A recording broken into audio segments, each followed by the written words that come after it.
We've all been there. In fact, we could be there right now. I mean, we fall, we ache, we break, we rush to the emergency room, and then we sit and we ache some more in the waiting room. ABC 2 News' Mallory Safaste spoke with some medical professionals about their concerns with the increasing ER wait times.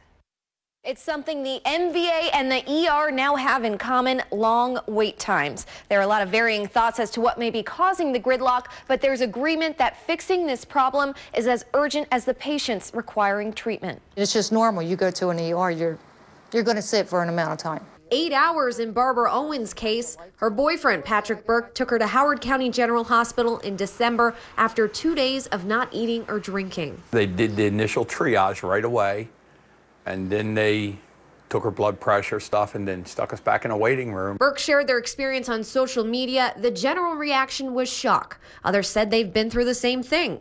A nurse at an area hospital said she sees it almost every day. Physically, there's not enough places to put them. What's the worst wait time that you've seen recently?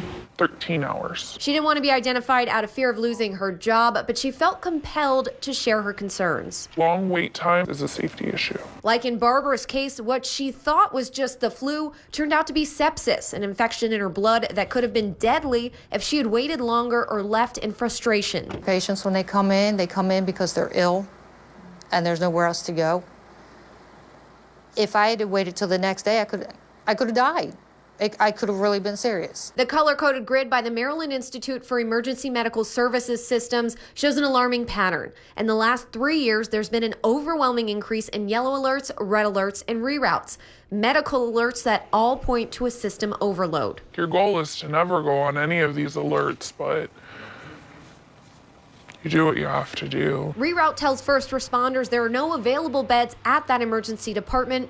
A red alert means there are no more heart monitoring beds, so incoming patients in need of critical care must be transported elsewhere.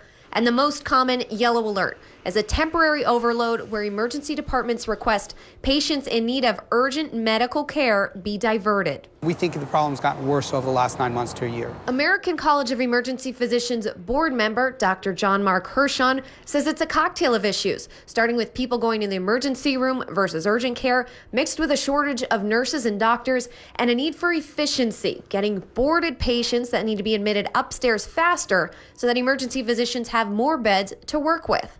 He also points to the newer hospital payment model known as the global budget revenue. In the old system, you got paid for every patient you saw, or fee for service. Now it's kind of what's called capitated, or there's a cap to how much you'll get paid. It was implemented 3 years ago as a way to drive down Medicare costs, and it created incentives for hospitals to focus on quality care versus filling their beds. The problem with that is that you get paid a certain amount regardless of how much care you delivered. Therefore, you look for ways to try to minimize your costs while maximizing the quality that you can deliver.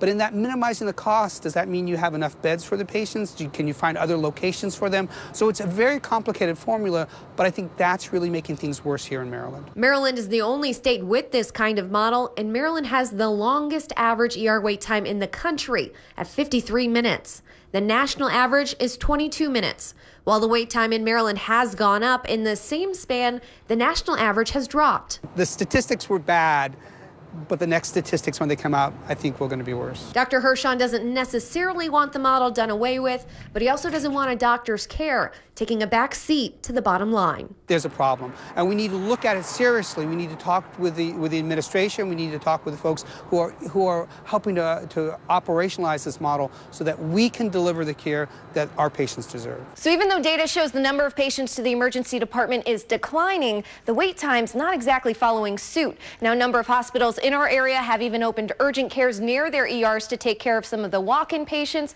but the numbers haven't reflected any big change just yet.